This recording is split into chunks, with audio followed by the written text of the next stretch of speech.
அனைவருக்கும் மாலை வணக்கம். மேடையில் அமர்ந்திருக்கும் அத்தனை பெரியவர்களுக்கும், சுல்மணி சார், உதயகுமார் சார், அமீர் அவர்கள், இனியா நண்பர்கள், புலி,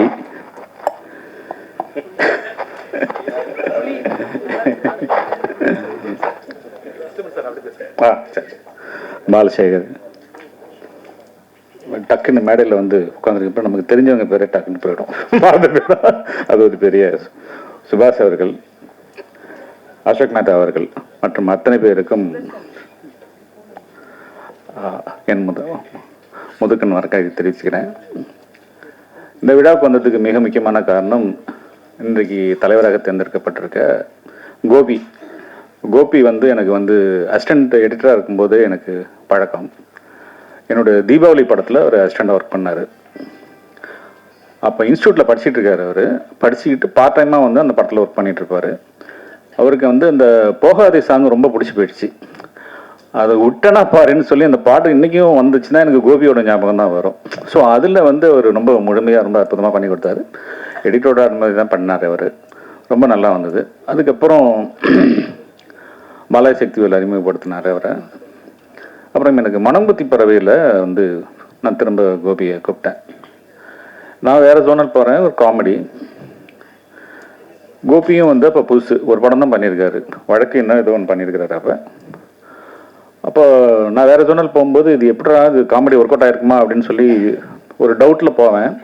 அந்த இன்ஸ்டியூட்லேருந்து நிறைய பொம்பளை பிள்ளைங்க, அப்புறம் இவனோட ஃப்ரெண்ட்ஸ் எல்லாமே வந்து அந்த உட்காந்துக்கிட்டு விழுந்து சிரிச்சுட்டே இருப்பாங்க பார்த்துட்டு. ஸோ அப்போ எனக்கு அங்கே ஒரு கான்ஃபிடென்ட் வந்தது. ஸோ இந்த படம் ஹிட் ஆகிடும் அப்படிங்கிறது. ஸோ ஒரு ரசிகனாக அந்த படத்தை அது வந்து ஒரு எடிட்டராக அங்கே உட்காந்து பண்ண மாட்டார் கோபி. ஸோ ஒரு ரசிகனாக உட்காந்து பண்ணுவார். அதுக்கப்புறம் வந்து தேசிங்கராஜா பண்ணும்போது இன்னும் மெச்சூர் ஆகிட்டார். நான் நாளைக்கு வரேன் கட்டிங்க அப்படின்னா நைட்டே முடிச்சு வச்சுருவார். காலையில் போனால் எனக்கு போட்டு காமிப்பார். ஸோ அது உச்சத்துக்கு போச்சு. இப்போ யுத்த சத்தம்ங்கிற ஒரு படம் வந்து பண்ணார். நான் சில விஷயம் பார்த்து மிரண்டு போயிட்டேன். அந்த படத்தோட அவுட்புட் பார்த்து இது வந்து ஏன்னா ஒரு ஒரு எடிட்டரோட பெஸ்ட்டு அப்படிங்கிறது வந்து அந்த படத்தில் இருக்கும். ஏன்னா அவ்வளோ அழகாக அதை பண்ணியிருந்தாரு. பார்த்துட்டு இந்த படம் வந்து மிகப்பெரிய ஹிட்டரா அப்படின்னு சொல்லிட்டு தான் வந்தேன். அந்த படம் காமெடி படம் எடிட் பண்ணுறது ரொம்ப கஷ்டம். அது வந்து ஒரு டைரக்டரோட ஒரு இது இல்லாமல் பண்ண முடியாது. ஏன்னா அது என்ன வரும்னு டைரக்டருக்கே தெரியாது. ஸோ அது காமெடியன்ஸோட கையில் தான் இருக்கும் அந்த விஷயங்கள் எப்பொழுதுமே. அந்த வகையில் ஒரு மிகச்சிறந்த எடிட்டர். என்னென்ன பல பரிணாமங்கள் உருவாக்கிட்டே இருப்பார் கோபி. திடீர்னு பார்த்தா தயாரிப்பாளர் விடுவார், அப்புறம் டைரக்ஷன் பண்ண போகிறேன் அப்படிம்பாரு. ஸோ ஏதோ ஒழுங்காக இப்போ வந்து, ஆனால் வெரி குட் எடிட்டர். இவர் எப்படி தயாரிப்பாளராக பண்ணார் அப்படிங்கிறது விட ஒரு எப்படி டைரக்ஷன் பண்ணுவாருலாம் எனக்கு தெரியாது. பட் நல்ல எடிட்டர், ஒரு அற்புதமான எடிட்டர். ஒரு சரியான இடத்துல போய் ஒரு தலைவராக தேர்ந்தெடுக்கப்பட்டிருக்கிறாரு. ஒரு இப்போ நான் சொன்னோம்னா சொல்லலாம், குருவி தலையில் பணங்காய வச்ச மாதிரி தான் வச்சுருக்காங்க கோபி. ரொம்ப கேர்ஃபுல்லாக இருக்கணும். ஏன்னா உனக்கு முன்னாடி இருந்தவங்களாம் மிக அற்புதமான மனிதர்கள் இந்த போஸ்டிங்கில் இருந்துட்டு போயிருக்கிறாங்க. ஸோ இந்த போஸ்டிங்கை ரொம்ப கேர்ஃபுல்லாக ஹேண்டில் பண்ணு.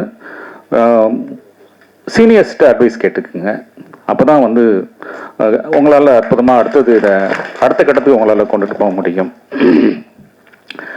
இந்த எடிட்டிங் அப்படின்னு பார்க்கும்போது எனக்கு வந்து 2 பேர் எடிட்டர் இருப்பாங்க. ஒரு படத்துக்கும் எனக்கு தெரிஞ்சு வந்து ஒரு டைரக்டருக்கு எடிட்டிங் தெரிஞ்சிருக்கணும், ஒரு எடிட்டர் தேவை. அப்புறம் ஒரு ஸ்க்ரீன் பிளே ரைட்டர் வந்து ஒரு மிக முக்கியமான எடிட்டர் இருப்பார் ஒரு படத்துக்கு. ஏன்னா அவர் ப்ராப்பராக இருந்தாருன்னா எடிட்டரோட வேலை ஒரு 90% கம்மியாகி போயிடும். ஸ்க்ரீன் பிளே ரைட்டர் ரொம்ப தெளிவாக இருக்கணும். ஸோ அப்போ தான் அந்த எடிட்டரோட ஒர்க் வந்து ரொம்ப ப்ராப்பராக இருக்கும். நானே வந்து நிறைய படம் பண்ணியிருந்தா கூட ஒரு 3 படங்கள் வந்து அந்த ஸ்க்ரீன் பிளே ரைட்டரால் வந்து எந்த விதமான ஒரு டச்சும் எடிட்டரோட டச்சும் பெருசாக வைக்க முடியாமல் அளவுக்கு வெற்றி அடைஞ்சதுன்னா என்னுடைய துல்லாத மனமும் துள்ளும், மனங்குத்தி பறவை, வேலை நின்று வந்துட்டா வெள்ளைக்காரன். மிச்ச படங்கள் எல்லாமே வந்து எடிட்டரோட கான்ட்ரிபியூஷன் இருக்கும். பட் இருந்தாலுமே வந்து நிறைய குழப்பங்கள் இருக்கும். ஸோ நிறைய விஷயங்கள் பார்த்து பண்ண வேண்டியிருக்கும். அந்த வகையில் வந்து ஒரு மறைந்த நண்பர் ஒருத்தரை பற்றி நான் பேசி ஆகணும். கிஷோர் அப்படிங்கிற ஒரு எடிட்டர். எனக்கு வெள்ளைக்காரர் துறை அப்படிங்கிற அந்த படம் பண்ணி கொடுத்தார் அவர். கோபுரம் ஃபிலிம்ஸ் அன்புச்செழியன் சார் தான் அதுக்கு ப்ரொடியூசர். எல்லாம் ரெடி பண்ணிவிட்டு எனக்கு வந்து நான் படம் போட்டு பார்க்குறேன். ஃபர்ஸ்ட் ஹாஃப் ரொம்ப நல்லா இருக்குது, செகண்ட் ஹாஃப் குப்பையாக இருக்குது. பட் வழக்கம் போல் என்னோடய ரைட்டர்ஸ் எல்லாமே சூப்பராக இருக்குது அப்படின்றாங்க. எடிட்டர் மாத்திரம் கொஞ்சம் கன்ஃபியூஷனில் இருக்கிறாரு. அப்புறம் வெளியில் வந்து கொஞ்சம் கோபத்தில் நிறைய திட்டுவேன் நான், ரைட்டர்ஸ் எல்லாம் திட்டிட்டு இது விளங்காத அந்த படம். ஏன்னா படம் தப்பாக இருக்குங்கிறத வந்து மொத கை தூக்கி சொல்கிறது நானாக தான் இருப்பேன். எந்த படம் பண்ணாலும் இது விளங்கவும் விளங்காது, இது ஓடாதா. ஏன்னா 4 பேர் தேட்டரில் பார்த்து திட்டும்போது அதை விட நம்மளே திட்டிடலாம் ஃபஸ்ட்டு.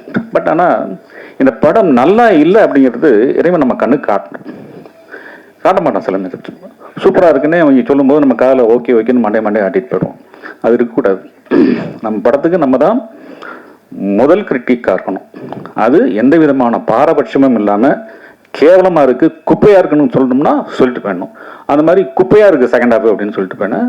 கிஷோர் ரொம்ப அப்செட் ஆகிட்டார். எனக்கு ஒன்றும் புரியல. அப்புறம் கிஷோர் கூப்பிட்டு சொன்னார், சார் என்ன உங்களுக்கு ப்ராப்ளம்னா, இதெல்லாம் ப்ராப்ளம், சரி பண்ணுங்கள், ரெடி பண்ணுங்கள், என்ன பண்ணலாம் அப்படின்னு சொல்லிட்டு ரெடி பண்ணிட்டு போனேன். என்ன பண்ணியிருக்கீங்க அப்படின்னு சொல்லி கேட்டார். இப்போ வழக்கம் போல் வந்து ஒரு ப்ளே பண்ணியிருப்போம், ஒரு டென்ஷனில் படம் சரியில்லை அப்படின்னா என்ன பண்ணுவோம் அப்படின்னா டபால் டிபின் மாற்றி ஒரு ஆக்ஷனை போட்டு அதை போட்டு நமக்கு எளிமையாக வரக்கூடியது ஆக்ஷன் அது இது அந்த இதை போட்டு பண்ணி ஒரு செகண்ட் ஹாஃபை முடிச்சு இப்படி வந்தால் இது போதும், இந்த போதுமானது இருந்தால் போதும், இந்த செகண்ட் ஹாஃப் தப்பிச்சிடும், இப்படி பண்ணிடலாம் கிஷோர் அப்படின்னு 2 நிமிஷம் யோசிச்சார். அப்புறம் தனியாக என்னை கூட்டிகிட்டு வந்தார். சார் நீங்கள் வாங்க, இது 3வது படம் காமெடியில் பண்ணுறது நான். சார் நீங்கள் பண்ணியிருக்க படங்கள் எல்லாமே நான் பார்த்தேன், எதை நோக்கி போகும், என்ன ஆகும், எப்படி முடியும் அப்படின்னு தெரியாது. ரொம்ப அழகாக ஒரு காமெடியை ரொம்ப எளிமையாக சொல்லிடுறீங்க. இப்போ திடீர்னு இதுக்கு வில்லன் வர்றான், நம்பியார் வர்ற மாதிரி கத்தி சண்டை இதெல்லாம் போட்டு ஒரு செகண்ட் ஹாஃப் பண்ணியிருக்கீங்க. நீங்கள் பதஷ்டம் ஆகிட்டீங்க சார். நீங்கள் அமைதியாக இருங்க, கூலாக இருங்க, உங்களுக்கு என்ன தேவைங்கிறத உட்காந்து யோசிங்க, உங்களால் இந்த படத்தை மிகச்சிறப்பாக செகண்ட் ஹாஃப் பண்ண முடியும் அப்படின்னு. அந்த வார்த்தை எனக்கு ரொம்ப பிடிச்சிருந்தது. ஒரு 2 நாள் கழித்து திரும்ப எடிட்டிங் ரூம் போனேன். வாங்க, அவர் தான் கூப்பிட்டுருந்தார், கிஷோர் கூப்பிட்டுருந்தாரு. கூப்பிட்டுட்டு சார் இப்போ உங்களுக்கு இந்த படம் பிடிக்கலன்ட்டீங்க சார், எது பிடிக்கலன்னு சொல்லுங்கள் சார் அப்படின்னு சொன்னார். நான் பிடிக்காத விஷயங்களெல்லாம் சொன்னேன், தூக்கி வெளியில் வச்சிட்டாரு. இப்போ 2:10 இருந்த படம் 1 மணி நேரத்துக்கு வந்துடுச்சு படம். இன்னும் 1 மணி நேரம் நான் ஷூட் பண்ணணும். இப்போ உங்களுக்கு பிடிக்கலையா சார், இப்போ பண்ணுங்க சார் அப்படின்னாரு.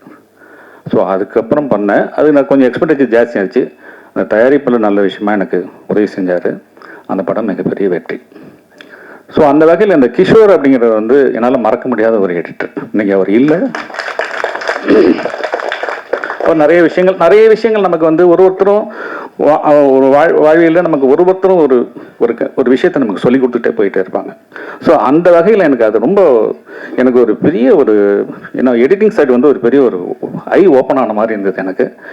அதுக்கப்புறம் எனக்கு எந்த பிரச்சனை வந்தாலும் நான் வந்து இப்போ கொஞ்சம் ஒரு 25% கற்றுக்கிட்டு இப்போ ஓரளவுக்கு எனக்கு வந்து ஒரு கான்ஃபிடென்ட்டாக எடிட்டிங் பண்ண முடியும். இந்த படத்துலையும் பிரச்சனை வந்தது, இப்போ திரும்ப அதை ரெடி பண்ணி இப்போ திரும்ப கரெக்ட் பண்ணி வச்சுருக்கிறேன். ஸோ வெற்றிமாறன்லாம் சொல்கிற மாதிரி ஸோ எடிட்டிங் அப்படிங்கிறது வந்து ஒரு எடிட்டரோட கையில் தான் நம்ம வந்து கடைசியாக போய் நிற்கிறோம். ஸோ அவங்க வந்து நமக்கு வந்து எந்த அளவுக்கு கான்ட்ரிபியூட் பண்ணுறாங்களோ அந்த அளவுக்கு அந்த படம் வெற்றி அடையும் அப்படிங்கிறத எந்த விதமான டவுட்டும் கிடையாது. வாழ்த்துக்கள். வெற்றி பாட்ட விழா வாழ்த்துக்கள். நன்றி.